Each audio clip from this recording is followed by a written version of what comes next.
বড়খোলা ছেত্রী জিপির পাতাখাইপাড় সহ বিস্তীর্ণ এলাকা জলমগ্ন। ত্রাণ সামগ্রী সহ গবাদি পশু খাদ্যের তীব্র হাহাকার দেখা দিয়েছে এইসব এলাকায়। প্রবল বন্যা পরিস্থিতিতেও বিধায়ক মিসবাহুরের ভূমিকা নিয়ে তীব্র অসন্তোষ প্রকাশ করছেন ভুক্তভোগী জনগণ।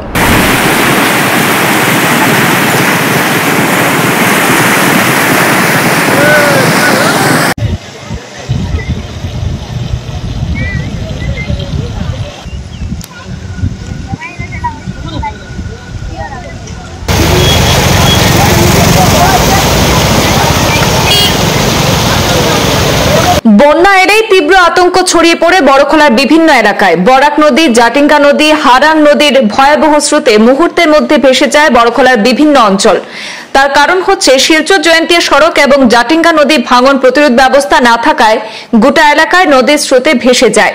এতে মানুষের ঘরবাড়ি, গাছগাছালি, ফসলাদি ইত্যাদি ক্ষয়ক্ষতি হচ্ছে।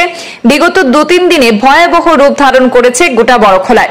কিন্তু এবারও জনগণের খোঁজ খবর নেননি বিধায়ক মিসবাহুল। মঙ্গলবার উত্তর বড়খোলার প্রাক্তন জেলা পরিষদ সদস্য জহরুল ইসলাম বড়ভূয়া বিভিন্ন জলমগ্ন এলাকা পরিদর্শন করেছেন। তিনি বিধায়ক মিসবাহুলের বিরুদ্ধে ক্ষোভ প্রকাশ করে বলেন, নির্বাচনের প্রাক্কালে যেভাবে প্রতিশ্রুতি দিয়েছিলেন বিধায়ক জনগণের উন্নয়নের স্বার্থে কাজ করবেন, কিন্তু বিধায়কের আমল প্রায় শেষ হওয়ার পর্যায়ে চলে এসেছে, কিন্তু জনগণের দুর্যোগের সময় তার দেখা পাওয়া যাচ্ছে না।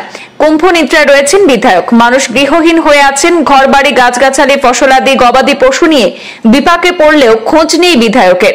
এমন পরিস্থিতিতে মানুষের পাশে দাঁড়ানোর কথা, কিন্তু সেই সময় তিনি এক প্রকার গৃহবন্দী।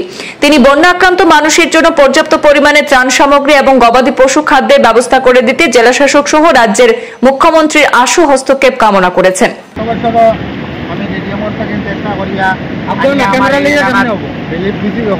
এবারও আমার মাত হয়েছে যে রিলিফটা আইব। এখন বেশি জল বেশি থাকার কারণে কেন এখন রিলিফ পাঠানো সম্ভব না। এখন শুধুমাত্র শরণার্থী শিবির যেটা আছে ওটার মধ্যেও রিলিফ দেওয়া হয়। আর জল কমার পরে তারা লোকে কালকে আমার যোগাযোগ হয়েছে যে জল কমার পরে প্রত্যেক এলাকায় রিলিফ পৌঁছানো হইব। আমরা এখানেও যে গত বছর যে স্কুলে আমরা রিলিফ দিচ্ছিলাম এখানেও রিলিফ দেওয়া দেবো, মানে চিন্তা করবা না।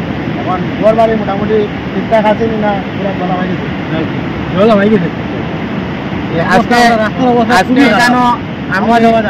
বড়খোলা যাওয়ার পথে যেন যারা আমার ভাই হল তারা রিলিফর লাগে আমার জিজ্ঞাসা করছেন যে আমি রিলিফ আইব নিশ্চয়, কিন্তু বিশেষ করে আমি কইতে চাইমু যে আমার ছেত্রী জিপির এলাকাটা পুরাটাই জলের নিচে গেছে গিয়া।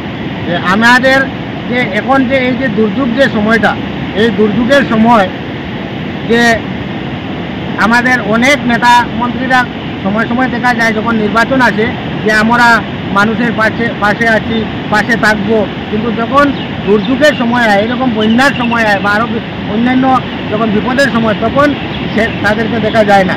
যেমন আমাদের বিধায়কের কথা বলছি, বিধায়ক এখন অনেক মানুষ আমাকে প্রশ্ন করে থাকে যে আমাদের বিধায়ককে কেন দেখা যাচ্ছে না। উনি আমাদের একটা গান আছে না, তোমার দেখা নাই, সেই হিসাবে ওনার দেখা পাওয়া যাচ্ছে না। আজকে 4 দিন হয়ে গেছে বন্যার। 4 দিনের মধ্যে উনি কোনো বড়খোলা সমষ্টির কোনো একটি জায়গায়, কোনো সোশ্যাল মিডিয়ায় বা অন্য কোনো জায়গায় ওনার কোনো ছবি দেখতে পাওয়া যায় নাই। মানুষের অভিযোগ এখন একটা বিপদের সময়, উনি ঠিক আছে বয়স্ক লোক, সব জায়গায় জলের মধ্যে যাওয়া সম্ভব হচ্ছে না, তারপরও যেগুলা জায়গা শুকনো আছে সেই জায়গাগুলোতে ওনার যাওয়াটা দায়িত্ব এবং কর্তব্য ছিল আমি মনে করি।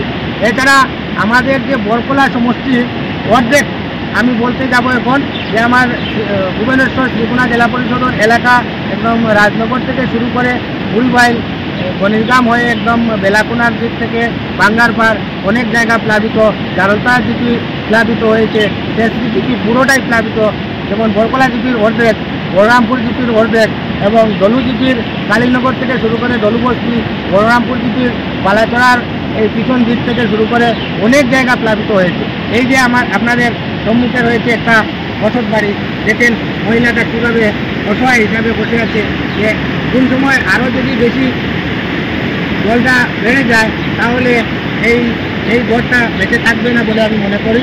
তাই আমি আমাদের কাছাড়ের জেলাশাসক মহাশয় এবং ডিডিএমের ডিজাস্টার ম্যানেজমেন্টের দৃষ্টি আকর্ষণ করে বলছি যে আমাদের এলাকায় যেন অতি সত্বর ত্রাণের ব্যবস্থা করা হয়, যাতে মানুষগুলা বুকা না মরতে হয়। অনেক মানুষের যাদের কাছে পয়সা থেকেও পয়সা পকেটে আছে কিন্তু বাজারহাট করতে পারছে না। আজকে বরকলা ত্রিমুখের উপরে হাঁটু জল, এই সম্মুখে কোমর জলের সমান রয়েছে, কিন্তু মানুষ অসহায় হিসাবে আছে। তাই আমি আবারও পুনরায় আসাম সরকারকে এবং আমাদের জেলা উপায়ুক্ত মহোদয়ের নিকট আমি দৃষ্টি আকর্ষণ করে করজোড়ে নিবেদন করছি যে আমাদের এলাকায় ত্রাণ বিতরণ করার জন্য।